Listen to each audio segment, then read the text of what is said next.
Hello dear student, এখন শুরু হচ্ছে ক্লাস 12-এর এবিটিএ টেস্ট পেপার সলিউশনের 3 নম্বরের যে কোশ্চেন তার পার্ট 2। এর আগে পার্ট 1-এ আমরা 3 নম্বরের কোশ্চেনের 11 নম্বর পর্যন্ত কি দেখেছিলাম। এখানে 11-র পর থেকে যে কোশ্চেনগুলো আছে সেগুলো হবে। এখানে আমি প্রত্যেকটা কোশ্চেনের অ্যান্সার কিভাবে লিখতে হবে সেটাও কিন্তু এখানে করিয়ে দেব। কতটা লিখতে হবে, কিভাবে লিখতে হবে প্রত্যেকটা বলে দেব।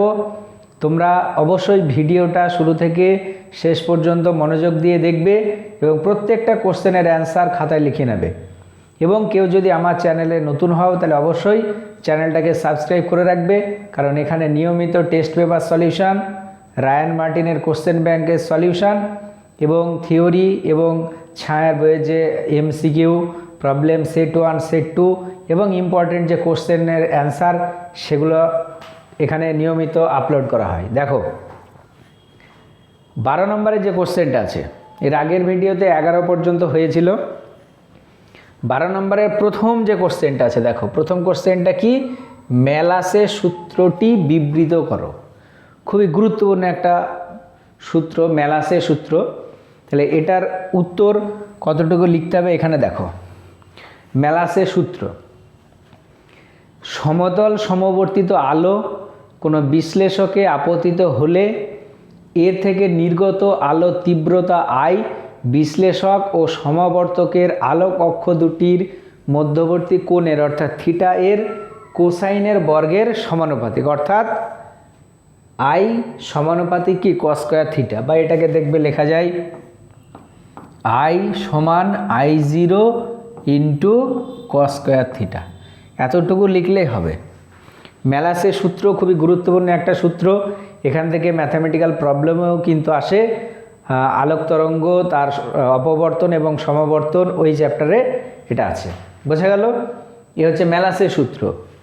তাহলে নেক্সট যে কোশ্চেনটা দেখো, বি, যেটা বি এর যে কোশ্চেনটা বলেছে কি, ইয়ংয়ের দ্বিরেখা ছিদ্র পরীক্ষায় ছিদ্র দুটির মধ্যে ব্যবধান 0.9 মিলিমিটার এবং ঝালরগুলি গঠিত হয় ছিদ্র থেকে 1 মিটার দূরে, অর্থাৎ এটা দেখো ক্যাপিটাল ডি দ্বারা প্রকাশ করা হয়। যদি দ্বিতীয় অন্ধকার ঝালর কেন্দ্রীয় ঝালর থেকে 1 মিলিমিটার দূরে গঠিত হয় তবে একবর্ণী আলোক রশ্মিটির তরঙ্গ দৈর্ঘ্য কত? আচ্ছা, কি কি দেওয়া আছে? ছিদ্র দুটির মধ্যে ব্যবধান, আমরা জানি ছিদ্র দুটির মধ্যে ব্যবধান যদি 2D হয় তাহলে সেই 2D সমান এখানে কোশ্চেনে বলেছে 0.9 মিলিমিটার। এটাকে মিটার করলে 0.9 ইন্টু 10⁻³ মিটার, এটা সমান আমরা 9 ইন্টু 10⁻⁴ মিটার, এটা লিখতে পারবো। আর ছিদ্র থেকে পর্দাতে যেখানে ঝালর গঠিত হয়েছে সেটা ক্যাপিটাল ডি, এটা সমান বলে দিয়েছে 1 মিটার। যদি দ্বিতীয় অন্ধকার ঝালর কেন্দ্রীয় ঝালর থেকে 1 মিটার দূরে গঠিত হয়, দেখো আমরা জানি যে অন্ধকার ঝালর যেখানে গঠিত হচ্ছে সেটা কেন্দ্রীয় ঝালর থেকে যে দূরত্ব সেটা যদি xn হয় তাহলে xn সমান আমরা জানি capital D by 2d into 2n plus 1 into lambda by 2 হয়। এটা হচ্ছে সমীকরণ। তাহলে এটা লিখবে আমরা জানি বলে। এবার এখানে দেখো যেটা xn, ঠিক আছে, অর্থাৎ দ্বিতীয় অন্ধকার। তাহলে এখানে দেখো xn যেটা তার ভ্যালু বলে দিয়েছে কত, 1 মিলিমিটার। তাহলে 1 ইন্টু 10⁻³ আর ডান দিকে ডি এর ভ্যালু বলে দিয়েছে। তাহলে ডি এর ভ্যালু আছে, এখানে আরেকটা লিখি, xn যেটা এটা সমান হচ্ছে 1 মিলিমিটার সমান হচ্ছে 10⁻³ মিটার। আর এন যেটা সেই এন সমান হচ্ছে কি 2 তো না, এখানে কি বলেছে, গঠিত হয় যদি দ্বিতীয় অন্ধকার ঝালর, ঠিক আছে। তাহলে দ্বিতীয় অন্ধকার ঝালর যদি গঠিত হয় তাহলে এখানে দেখো এনের যে ভ্যালু সেই এনের ভ্যালু কত, 1। এনের ভ্যালু কত হয়, 0, 1, 2, 3 এরকম হয়। তাহলে এনের ভ্যালু কত, 1। তাহলে এই সমীকরণে আমরা সব ভ্যালুগুলো কী করবো, বসিয়ে দেবো। তাহলে xn এর জায়গায় কত 10⁻³ ডি এর জায়গায় 1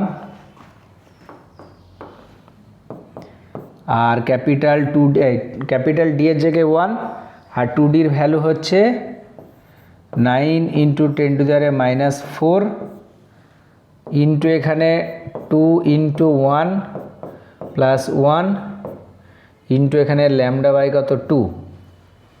আচ্ছা এইবার এখানে দেখো 10⁻³ এটা সমান 1/9 × 10⁻⁴ আর এটা চলে আসছে 3/2 ইন্টু এখানে এটা ল্যামডা করে দিলাম। এটা কাটলে 3 দুকানে 3 3 9 3 আর 2 গুণ করলে 6। তাহলে একবারে যদি করে দিই ল্যামডা সমান 3 আর 2 6, এটা এইদিকে চলে আসলো আর 10⁻³ আর 10⁻⁴, 10 কত -7। তাহলে এটা সমান দেখো আমরা এইভাবে লিখতে পারবো 600 × 10⁻⁹। তাহলে ল্যামডা সমান দেখো এটা লিখতে পারবো আমরা 600 ন্যানোমিটার, কারণ 1 ন্যানোমিটার মানে 10⁻⁹ মিটার। তাহলে এটা হচ্ছে তরঙ্গ দৈর্ঘ্যের মান। বুঝতে পেরেছ? আচ্ছা নেক্সট যে কোশ্চেনটা আছে দেখো, অথবাটা একটি লক্ষ্যবস্তুকে উত্তল লেন্স থেকে কিছু দূরে সরিয়ে যে সদ্বিম্ব গঠিত হলো তার বিবর্ধন m1। বলেছে লেন্সকে x দূরত্ব সরিয়ে যে সদ্বিম্ব গঠিত হলো তার বিবর্ধন m2, প্রমাণ করো যে লেন্সের ফোকাস দৈর্ঘ্য এইটা। তাহলে দেখো লেন্সের অ্যাকচুয়ালি এখানে দুটো অবস্থান বলেছে। প্রথম অবস্থান সেখান থেকে আবার কি x দূরে সরানো হয়েছে লেন্সটাকে। দেখো লেন্সটাকে যদি আমরা সরাই তাহলে বস্তুর যে দূরত্ব সেটাও কী হবে, চেঞ্জ হবে। তাহলে প্রথম ক্ষেত্রে বা এখানে লিখবে আমরা জানি, এটা যে অথবার কোশ্চেন তাই তো,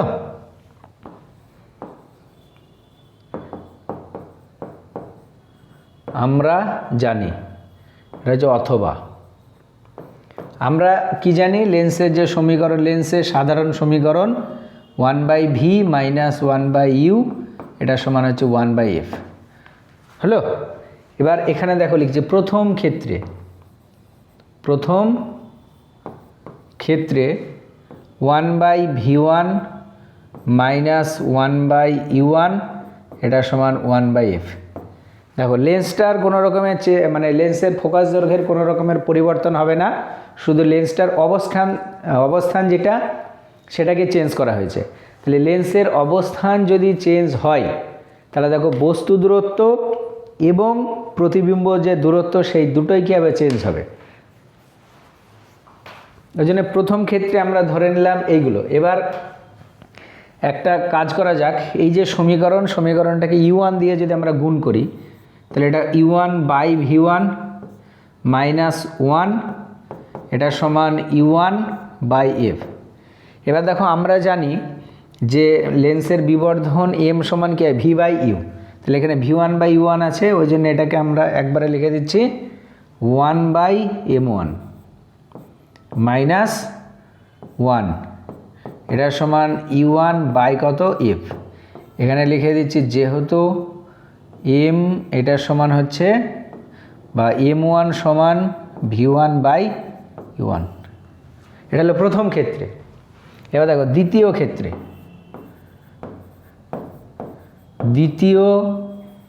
ক্ষেত্রে এটাকে আমরা লিখছি 1/v2 - 1/u2 এটা সমান 1/f।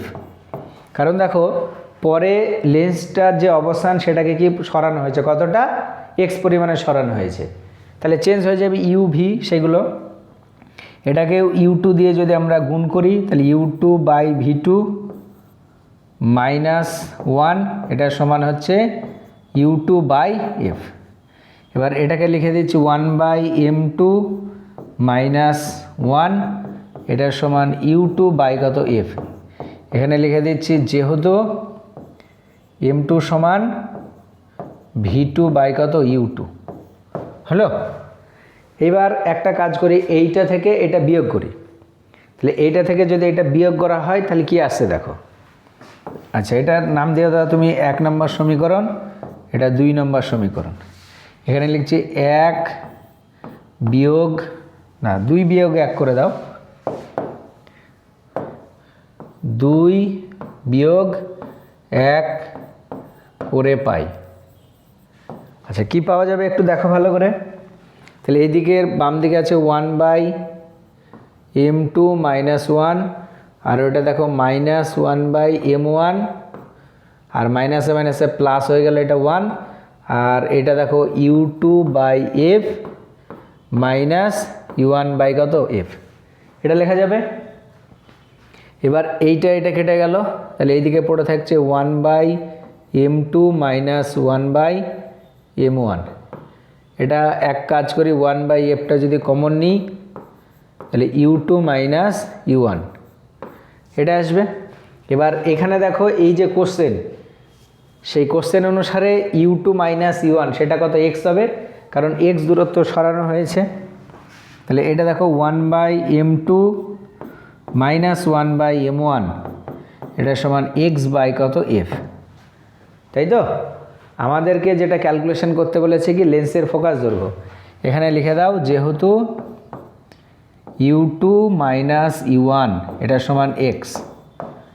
আচ্ছা, এইবার এখান থেকে দেখো f সমান তাহলে কি আছে, x/1/m2 মাইনাস 1/m1, মানে বাম দিকে যেটা আছে সেটা, এটাই আমাদেরকে প্রমাণ করতে বলেছে।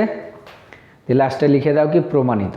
খুবই গুরুত্বপূর্ণ একটা প্রমাণ কিন্তু এই যে কোশ্চেন, হ্যাঁ, ভালো করে লিখে লিখে প্র্যাকটিস করবে, পরীক্ষায় আসার মতো কোশ্চেন। এবার নেক্সট যে কোশ্চেনটা আছে, এটা তো ম্যালাসের সূত্র হলো। নেক্সট যে কোশ্চেন আছে দেখো কি বলেছে, ল্যামডা তরঙ্গদৈর্ঘ্যের আলোর ক্ষেত্রে কোনো ধাতুর নিবৃত্তি বিভব যেটা, সেটা দেখো বলে দিয়েছে vs। 2 ল্যামডা তরঙ্গদৈর্ঘ্যের আলোর ক্ষেত্রে সেটি হলো vs/4। বায়ুতে আলোর বেগ c হলে সূচনা কম্পাঙ্ক কত, সূচনা কম্পাঙ্ক বা থ্রেশহোল্ড ফ্রিকোয়েন্সি এটা ক্যালকুলেশন করতে বলেছে। দেখো আমরা আলোক তড়িৎ ক্রিয়া বা কোয়ান্টাম থিওরি চ্যাপ্টারে দেখেছি আইনস্টাইনের আলোক তড়িৎ সমীকরণ একটা, এটা এখানে লিখবে বা এটা লিখে রাখো, EV0 এটা সমান হচ্ছে h নিউ মাইনাস W0। এটা দেখো এটাকে আবার লেখা যায় EV0 এটা সমান h নিউ মানে আবার কত c/λ মাইনাস W0, এটা লেখা যাবে। আচ্ছা, এটা আমরা এখানে লিখলাম। এবার দেখো প্রথম ক্ষেত্রে তরঙ্গদৈর্ঘ্য যেটা বলে দিয়েছে ল্যামডা, আর নিবৃত্তি বিভব কত vs। তাহলে দেখো EVS এটা সমান hc/λ মাইনাস W0, এটা হলো ফার্স্ট কেসটার ক্ষেত্রে, প্রথম ক্ষেত্রে। দ্বিতীয় ক্ষেত্রে লেখো, দ্বিতীয় ক্ষেত্রে দেখো E এটা বলে দিয়েছে কত vs/, কত 4, এটা সমান এখানে hc/, ল্যামডার জায়গায় 2 ল্যামডা বলে দিয়েছে, তাহলে এটা 2 ল্যামডা মাইনাস W0 কিন্তু কোনো রকমের কী হবে না, চেঞ্জ হবে না।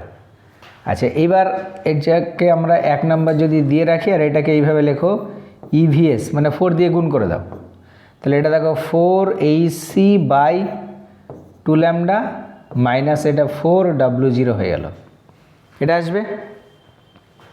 এবার এটাকে দেখো EVS এটার সমান হচ্ছে 2hc/λ মাইনাস 4W0, এটা 2 নম্বর সমীকরণ দিয়ে দাও।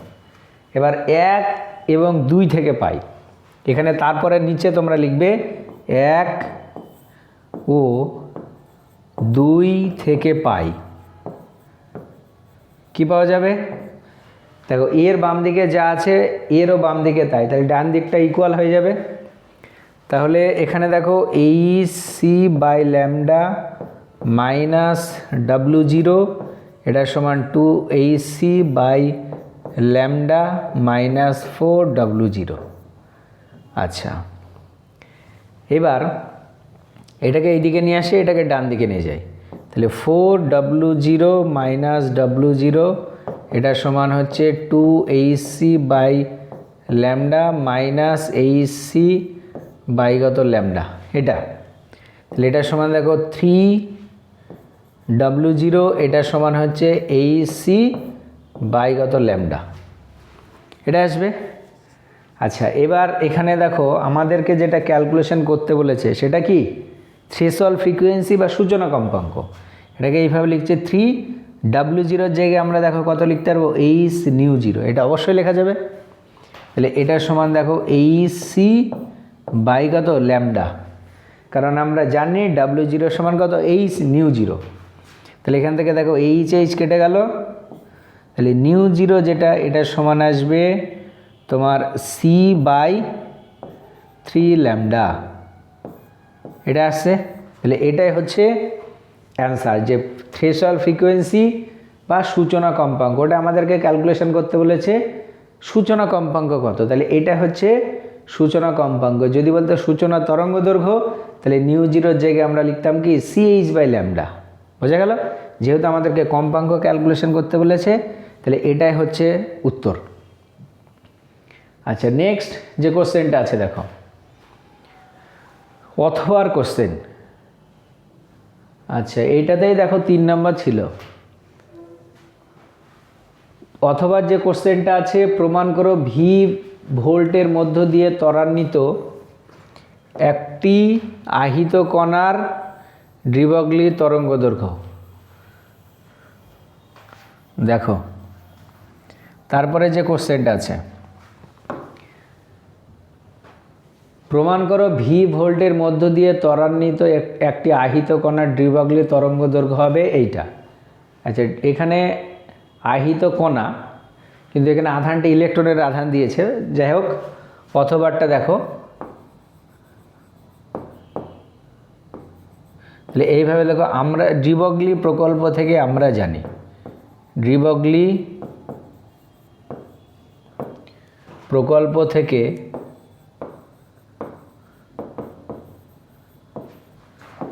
আমরা জানি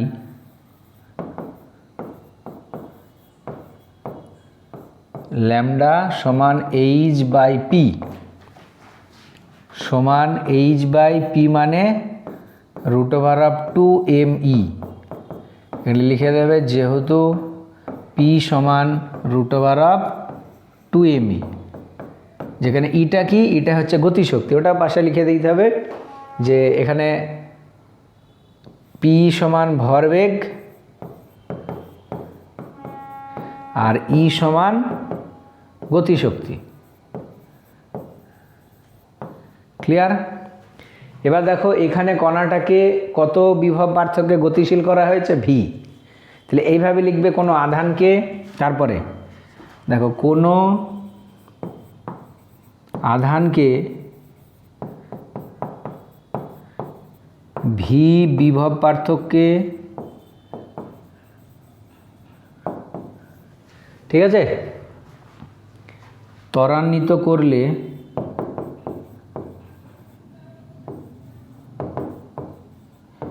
তার গতিশক্তি বা কাইনেটিক এনার্জি ই সমান কিউ ইন্টু ভি। আচ্ছা এখানে কোনো আধান না লিখে একটা কিউ আধান লিখে দাও। কিউ আধানকে ভি বিভব পার্থক্যে ত্বরান্বিত করলে তার গতিশক্তি ই সমান কিউ ভি। এবার দেখো অতএব ল্যামডা সমান এইচ বাই √2mEV, ই তো না, এখানে কিউ ভি, এটাই হচ্ছে প্রমাণ। এবার তারপরে লিখবে যদি আধানটি ইলেকট্রন হয় তাহলে, বা এটা লিখে দিচ্ছি দেখো, আধানটি ইলেকট্রন হলে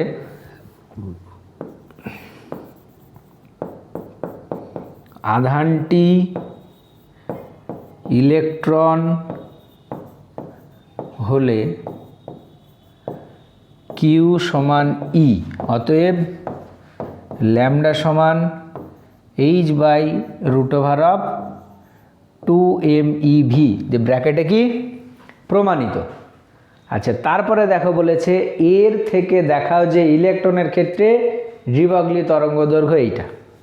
এবার তারপরে লিখবে ইলেকট্রনের ক্ষেত্রে, অতএব ইলেকট্রনের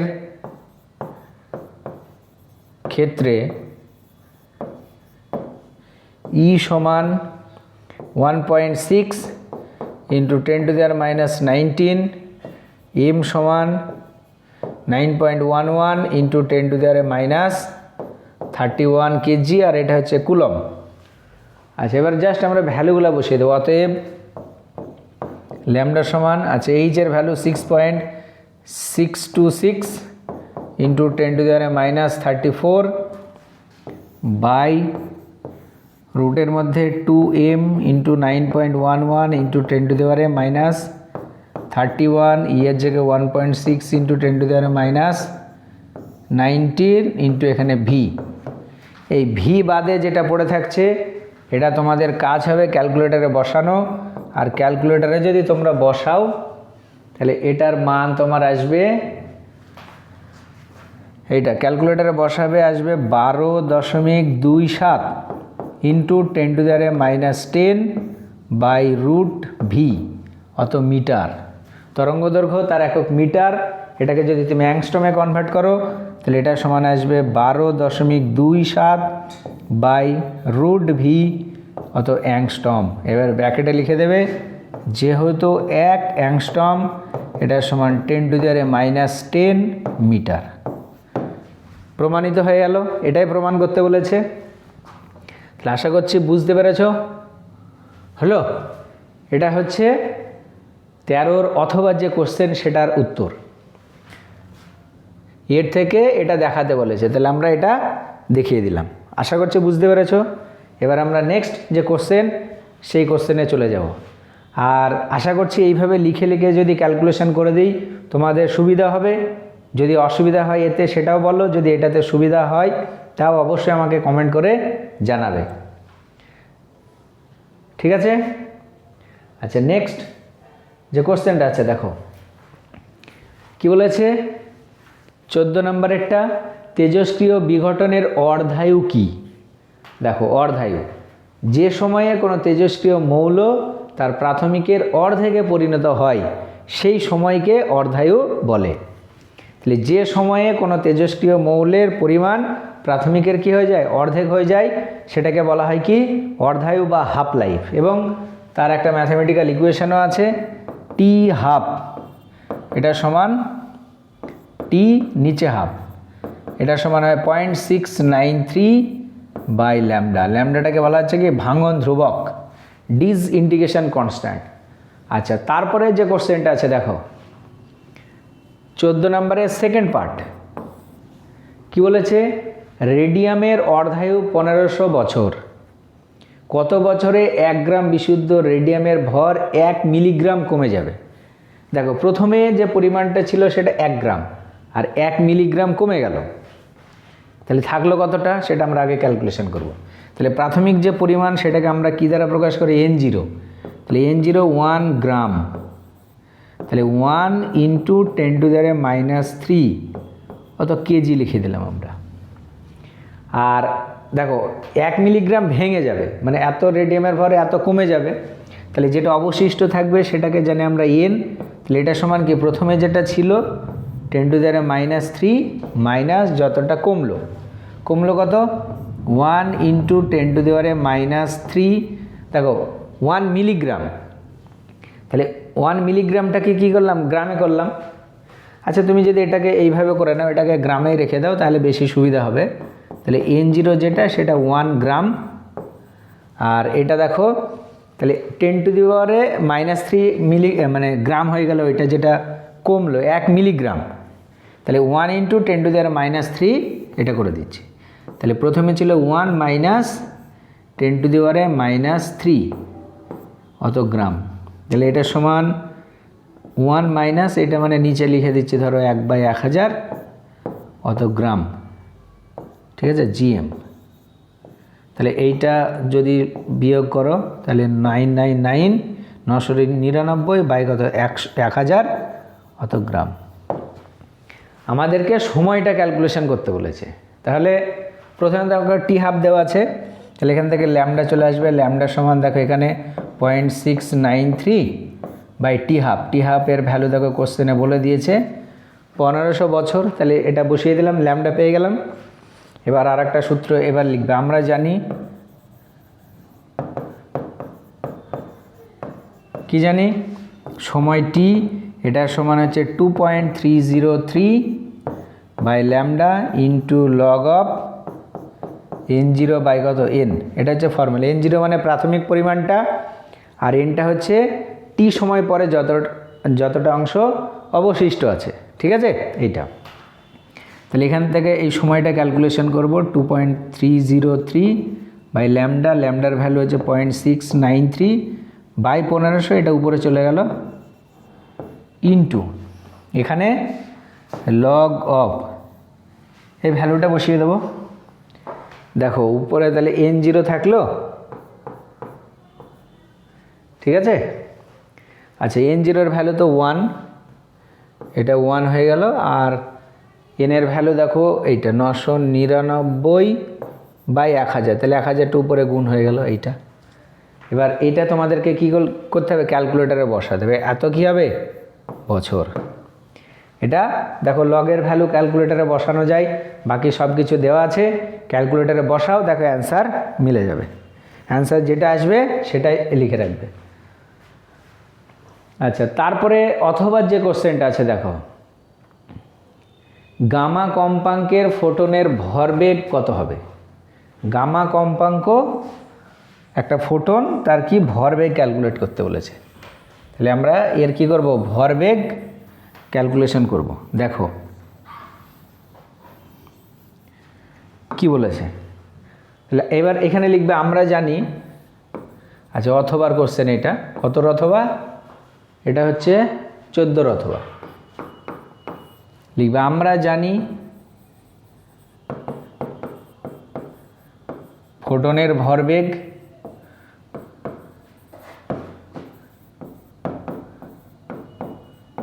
P সমান E বাই সি। ফোটনের ভরবেগ P সমান কত, E বাই সি। এবার লিখবে এখানে ফোটনের কি ফ্রিকোয়েন্সি বলে দিয়েছে, তাহলে E যেটা, E সমান কত, এইচ নিউ। অতএব P সমান এইচ নিউ বাই কত, এটা। তাহলে এটাই লিখে রাখলেই হবে, এটা হচ্ছে অ্যান্সার। 1 নম্বরের কোশ্চেন এটা। তারপরে কোশ্চেনটা দেখো যেটা বলেছে, দেখাও যে প্রথম কক্ষপথে ইলেকট্রনের গতিবেগ আলোর গতিবেগের অংশ 1/137। 1/137 মানে প্রথম কক্ষপথে ইলেকট্রনের যে গতিবেগ সেটা আলোর গতিবেগের 1/137 যে অংশ সেটা হবে। এটা আমরা কি করব, প্রুভ করব। আচ্ছা দেখো খুবই গুরুত্বপূর্ণ একটা জায়গা। আমরা একটা ইলেকট্রনের ক্ষেত্রে, ঠিক আছে, প্রথম কক্ষপথে ইলেকট্রন, আমরা দেখো এই সমীকরণ দুটো একটু ভালো করে মনে রাখবে। ইলেকট্রন নিউক্লিয়াসের চারিদিকে কি করে, ঘোরে, এটা আমরা জানি। তাহলে এখানে এই বাইরে যেটা ইলেকট্রন ঘুরছে সেই ইলেকট্রনের আধান ই, আর এখানে যে এটা আছে মানে নিউক্লিয়াসটা আছে, নিউক্লিয়াসের আধান ধরো জেডি। তাহলে এদের মধ্যে একটা ইলেকট্রোস্ট্যাটিক ফোর্স বা স্থির তড়িৎ বল কাজ করবে, যেটা 1/4πε0। এটা জেডি স্কোয়ার বাই কত, এটা কততম কক্ষপথে তো আমরা যাচ্ছে জানি না, তাহলে এটা যদি আমরা আরএন ধরে নিই, তাহলে আরএন স্কোয়ার এটার সমান দেখো হবে এম, ইলেকট্রনটা যেহেতু বৃত্তাকার পথে ঘুরছে, mvn স্কোয়ার বাই কত, আরএন। এটা লেখা যাবে কিভাবে, কারণ এই আকর্ষণ বলটা ভিতরের দিকে আর বাইরের দিকে যে বলটা কাজ করবে সেটা হচ্ছে অপকেন্দ্র বল। আর এই ইলেকট্রনটার বৃত্তাকার পথে দেখো ঘোরা তখনই সম্ভব যদি ভিতরের দিকের ক্রিয়াশীল ইলেকট্রোস্ট্যাটিক ফোর্সটা অপকেন্দ্র বলের সঙ্গে কি সমান হয়। আমরা সমান করে দিলাম, তাহলে এখান থেকে দেখো ভিএন এর রাশিমালা পাবো, ঠিক আছে। এবার এখানে দেখো আমরা যদি কোনাকুনি গুণ করি বা ভিএন এর ভ্যালু ক্যালকুলেট করি, ভিএন এখানে ভিএন স্কোয়ার আছে, একবার এটা লিখছি, তাহলে এটাকে এই দিকে গুণ করে দেবো, এখানে কেটেই যাবে 1/4πε0 ইন্টু উপরে দেখো জেড স্কোয়ার, আর এমটা এইদিকে চলে আসলো এম, আর এখানে আর এন, আর এখানে আর এন স্কোয়ার আছে, এখানে একটা আর এন থেকে গেল এইটা। এবার এই সমীকরণটাকে দেখো আমরা এইভাবে লিখছি ভি এন, তাহলে এখানে দেখো ভি এন স্কোয়ার মানে দুটো ভি এন, এটাকে এইভাবে লিখছি 1/4πε0 ইন্টু এখানে জেড স্কোয়ার বাই নিচে এম, একটা ভি এন এখানে লিখেছে ভি এন আর এন, এটা লেখা যাবে। এবার এটা দেখো, এটা ভি এন, এটা সমান কি আছে দেখো ভালো করে লক্ষ্য করবা, এটাকে লিখছি 1/4πε0 ইন্টু জেড স্কোয়ার, তাহলে এই জায়গাটা দেখো লেখা যাবে NH বাই কত 2π, কারণ আমরা জানি বোরের কোয়ান্টাম সূত্রানুসারে, এখানে লিখবে বোরের শর্তানুসারে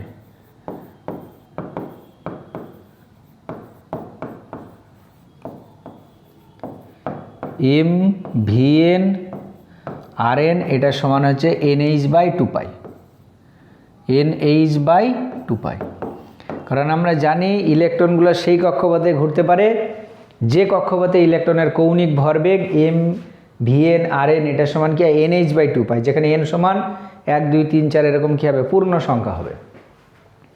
আচ্ছা এবার এখান থেকে দেখো ভি এন এটা সমান, এটাকে যদি আমরা এইভাবে লিখি, এখানে একটা সি লিখে দিলাম আর এখানে এই এনটা থাকলো, দেখো নিচে আছে এনটা থাকলো, এটা তাহলে বাকি কী পড়ে থাকছে 1/4πε0 ইন্টু 2πটা উপরে উঠে গেল। আচ্ছা উপরে না উঠে দিয়ে এই পাই কেটে দাও, এখানে একটা 2 কেটে দাও, আচ্ছা এটা থাক অসুবিধা নাই, এভাবেই রাখো। তাহলে জেড স্কোয়ার আর এটা দেখো 2πটা উপরে চলে গেল, আর এখানে এটা লিখে দিলাম কত CH হলো। এবার এখান থেকে দেখো ভি এন এটা সমান সি বাই এন, এখানে যে রাশিমালাগুলো আছে, আচ্ছা এখানে আরেকটাও লিখে দিচ্ছি হাইড্রোজেনের ক্ষেত্রে, দেখো যদি জেড ইকুয়াল টু 1 হয়, মানে এই যে এটা শুধুমাত্র কি হাইড্রোজেনের ক্ষেত্রে হবে, যদি জেড ইকুয়াল টু 1 হয় তাহলে তখন দেখো ভি এন সমান C by N into 1/4πε0 into Z square into এখানে 2π বাই নিচে কত CH। আচ্ছা জেডের ভ্যালু তো 1 বসাতে হবে, এখানে জেডের ভ্যালুটা কি 1 বসাতে হবে, তাহলে ইন্টু এখানে ই স্কোয়ার ইন্টু 2π বাই নিচে কত CH। দেখো এই সি আর এন বাদে বাকি এই যে রাশিটা পড়ে আছে, এই রাশিটার ভ্যালু হয় 1/137, তাহলে এখান থেকে দেখো অতএব ভি এন এটা সমান সি বাই এন ইন্টু 1/137, এখানে ব্র্যাকেটে লিখে দেবে যেহেতু 1/4πε0 into E square into 2π by CH এটা সমান 1/137। এবার দেখো এই যে কোশ্চেনটা যে প্রথম কক্ষপথে বলে দিয়েছে, এবার প্রশ্নে কি বলে দিয়েছে কক্ষপথ যেটা সেটা হচ্ছে প্রথম কক্ষপথ, তাহলে প্রশ্নানুসারে এন সমান 1, অতএব V1 এটা সমান হচ্ছে সি ইন্টু 1/137, তাহলে প্রথম কক্ষপথে ইলেকট্রনের যে গতিবেগ সেটা আলোর যে গতিবেগ তার কত 1/137 অংশ, প্রমাণিত হয়ে গেল। খুবই গুরুত্বপূর্ণ কোশ্চেন। আর এই যে রাশিমালা, এই রাশিমালাটা ভালো করে মনে রাখবে, তাহলে বিভিন্ন কক্ষপথে আমরা ইলেকট্রনের যে গতিবেগ সেই গতিবেগগুলো কিন্তু আমরা এই ফর্মুলা দিয়ে কি ক্যালকুলেশন করতে পারবো। আচ্ছা নেক্সট যে কোশ্চেনটা আছে দেখো, এবার কি আছে, নর গেট ব্যবহার করে অ্যান্ড গেট তৈরি করো। দেখো এখানে করে দেওয়া আছে নর গেট, এটা একটা নর গেট, এক নর গেটের দুটো ইনপুট এক জায়গায় করে দেওয়া হয়েছে, দিয়ে একটা ইনপুট সেটা এ, আর আমরা জানি নর গেটে ইনপুটে যা থাকে আউটপুটে কি তার কমপ্লিমেন্ট বা বার হয়ে যায়। তাহলে এবার এটা বি বার, এখানে দেখো নর গেট মানে কি OR gate plus NOT gate, তাহলে এটা আউটপুটে কী হবে, এই প্রথম ওয়ার গেটের পরে দেখো ওয়াই সমান এ বার প্লাস বি বার, তারপরে যেহেতু আবার নট গেট লাগানো আছে তাহলে পুরোটার বার হয়ে গেল। এবার ডি মর্গান থিওরেম অনুসারে যদি এটাকে আমরা ভাঙি তখন এটা লিখতে পারবো, এখানে লিখে দেবে যেহেতু কি এ প্লাস বি পুরোটার বার এটার সমান কি হয় এ বার বি বার। এটা হচ্ছে কার থিওরি? ডি মর্গানের থিওরি। তাহলে এখানে এ এর জায়গায় কত এ বার আছে, তাহলে এ বার তার বার মানে এ হয়ে গেল, ইন্টু বি বার তার বার মানে বি হয়ে গেল। তাহলে এটাই কি গেট? এটা হচ্ছে নর গেট, অ্যান্ড গেটের কি আউটপুট। তাহলে এই টোটাল গেটটা কি গেটের মতো আচরণ করবে? অ্যান্ড গেটের মতো আচরণ করবে। হলো? তাহলে নর গেট ব্যবহার করে অ্যান্ড গেট তৈরি করো। তারপরে যে কোশ্চেনটা আছে দেখো, এটা হচ্ছে 15। পূর্ণ তরঙ্গ একমুখী কারক হিসেবে পিএন ডায়োডের ক্রিয়া চিত্রসহ ব্যাখ্যা করো। দেখো, অর্ধ তরঙ্গ একমুখীকরণ নাহলে পূর্ণ তরঙ্গ একমুখীকরণ, এই দুটোর মধ্যে একটা কিন্তু পরীক্ষায় প্রতি বছরে প্রায়ই থাকে। এখানে দেখো পূর্ণ তরঙ্গ একমুখীকরণ বলে দিয়েছে। তাহলে এটা হচ্ছে তার বর্তনী চিত্র। এটা ইনপুট এসি, এখানে একটা ট্রান্সফরমার আছে বা রূপান্তরক আছে, এখানে একটা ডায়োড D1, এখানে একটা ডায়োড D2, এটা আউটপুট। ইনপুট যেটা সেটা এসি হয়, আর আউটপুট যেটা সেটা ডিসি হয়। আর এখানে একটা রেজিস্ট্যান্স থাকে, এটাকে বলা হয় লোড রেজিস্ট্যান্স বা ভার রোধ, RL দ্বারা প্রকাশ করা হয়। এটা হচ্ছে বর্তনী চিত্র, আর এটা হচ্ছে তার লেখচিত্র। এটা হচ্ছে ইনপুট, সেই ইনপুটে কি আছে? এসি আছে। এটা আউটপুট, সেই আউটপুটটা হচ্ছে কি ডিসি। তাহলে এটা দুটো ছবি অঙ্কন করতে হবে, সেই সঙ্গে সঙ্গে আরেকটা লিখতে হবে যে যখন এসি কারেন্টের উপরের অংশ পজিটিভ, নিচের অংশ নেগেটিভ, তখন D1 ডায়োডটা ফরওয়ার্ড বায়াস, D2 ডায়োডটা রিভার্স বায়াস, তখন D1 ডায়োডের জন্য আউটপুটে একটা প্রবাহ পাওয়া যায়। এটা লিখতে হবে যে যখন উপরের অংশ, যখন এটা লিখবে ট্রান্সফরমারের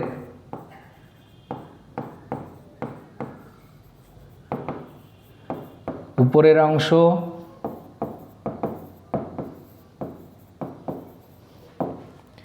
ধনাত্মক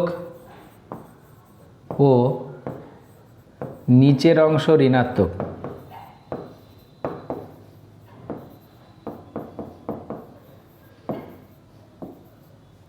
তখন D1 ডায়োড সম্মুখ বায়াসে ও D2 ডায়োড বিপরীত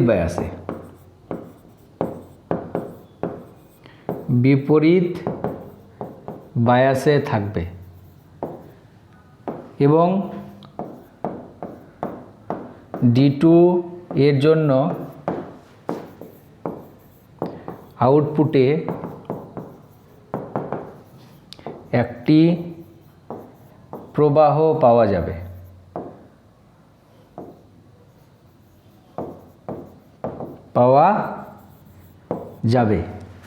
তারপরে লিখবে আবার যখন উপরের অংশটা ঋণাত্মক, নিচের অংশটা ধনাত্মক হবে, তখন D1 ডায়োডটা বিপরীত বায়াসে ও D2 ডায়োডটা সম্মুখ বায়াসে থাকবে, তখন D2 ডায়োডের জন্যে আউটপুটে একটা প্রবাহ পাওয়া যাবে। ঠিক আছে? তাহলে প্রতিনিয়ত কি হবে? একই রকমের উপরের দিকে ডিসি কারেন্ট পাওয়া যাবে। ওই জন্য দেখো তরঙ্গটা পূর্ণ হয়ে গেছে, মানে তুমি ধরো এটা প্লাস এটা মাইনাস এই অংশটা, তাহলে তার জন্য আউটপুটে একটা প্রবাহ পেলে। আবার যখন এটা ধরো প্লাস ওইটা মাইনাস, নিচেরটা ধরো নিচের অর্ধেকটা, তখনও দেখো এখানে আউটপুটে কি কারেন্ট পাবে। তাহলে উপরের অংশটার জন্যও পাওয়া যাচ্ছে, নিচের অংশটার জন্যও পাওয়া যাচ্ছে। ওই জন্য সবসময় এটা কী হবে? একই দিকে অভিমুখ থাকবে। ওই জন্যে এটাকে বলা হচ্ছে পূর্ণ তরঙ্গ একমুখীকরণ, মাঝখানে কোনো কাটা নেই। আচ্ছা, এখানে আর কোশ্চেন নেই, এটা হয়ে গেল। নেক্সট যে কোশ্চেনটা আছে দেখো, নেক্সট কোশ্চেনটা কি বলেছে?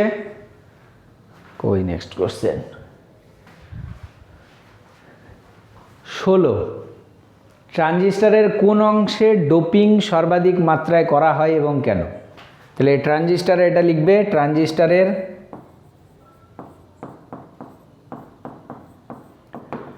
ট্রানজিস্টরের নিঃসারক অংশে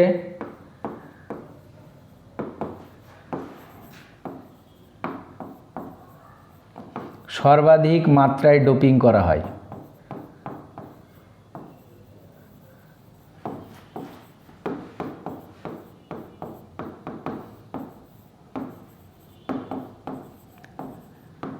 তাহলে ড্রপিং সব থেকে বেশি থাকে কোনটায়?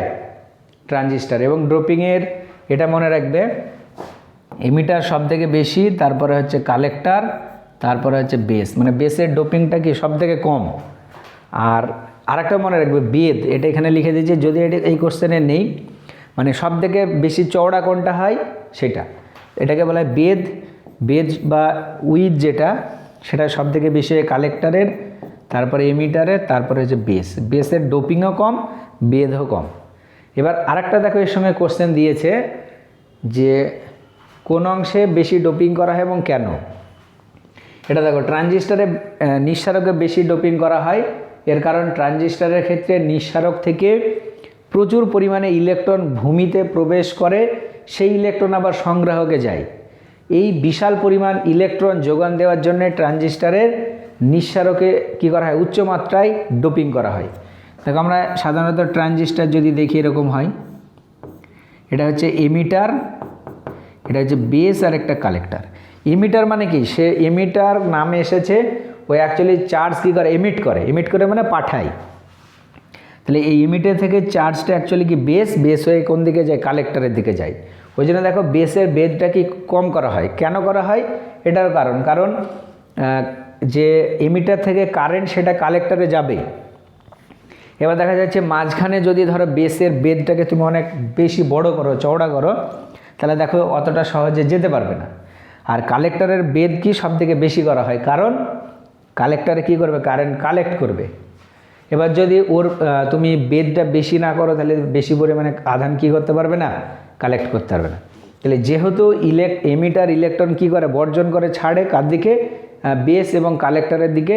ওই জন্যে ওর যদি ডোপিং আমরা বেশি করি, তাহলে বেশি পরিমাণে ইলেকট্রনের যোগান দিতে পারবো। আর যদি ডোপিং না বেশি করি, তাহলে দিতে পারবো না।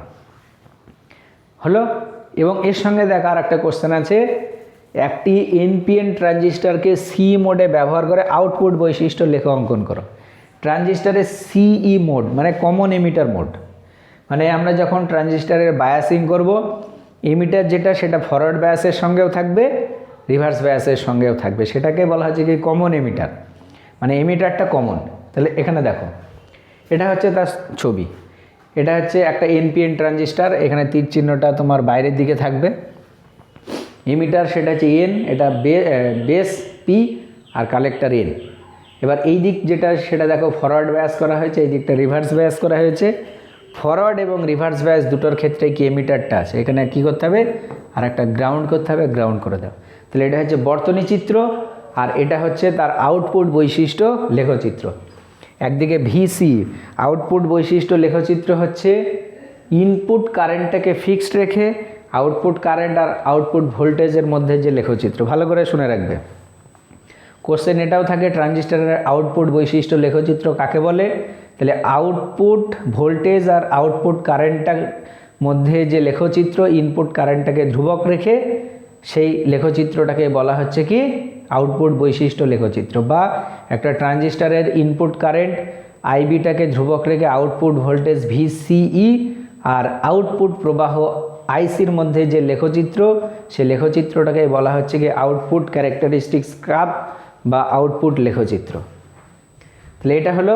আচ্ছা, এরপরে দেখো আর একটা অথবা দিয়ে কোশ্চেন আছে, বলেছে 45 এই দশমিক সংখ্যাটি বাইনারি সংখ্যায় রূপান্তর করো। আচ্ছা, দশমিক, আচ্ছা 45, তাই তো 2 দিয়ে ভাগ করতে হয়, জানো তো? অথবা যে কোশ্চেনটা দেখো, তাহলে অথবা, তাহলে এখানে 45 একে 2 দিয়ে ভাগ করো, তাহলে আমরা জানি 22 দোকানে 44, তাহলে 1 ক্যারি থাকবে, 1 এখানে লিখে দাও, হলো।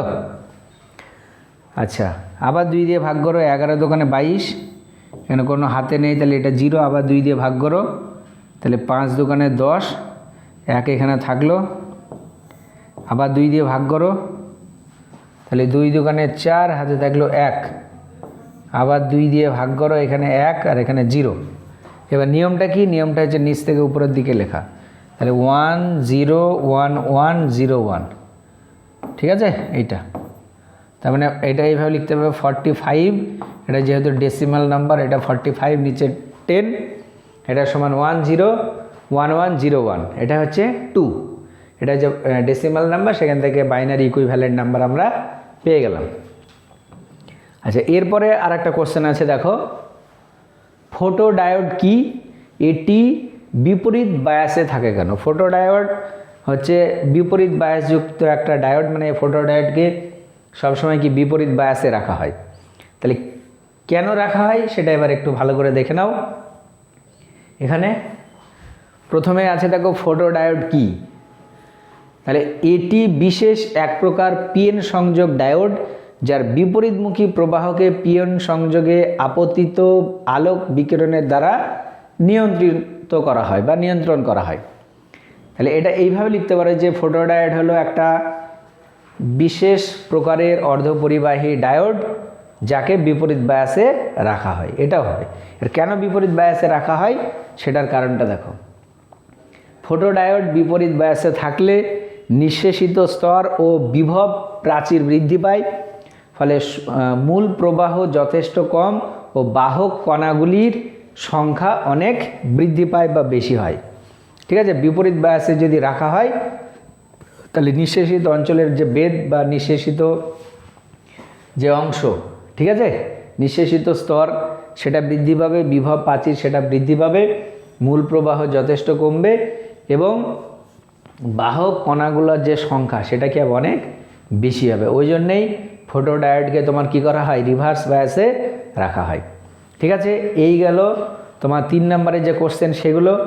নেক্সট যে ভিডিও সেখানে 5 নম্বরের যে কোশ্চেন, ওখানে 5টা কোশ্চেন থাকে, সেগুলো নিয়ে আলোচনা করব এবং প্রত্যেকটা কোশ্চেন এরকম যে অ্যান্সার কতটুকু লিখতে হবে সেটা লিখে দেব।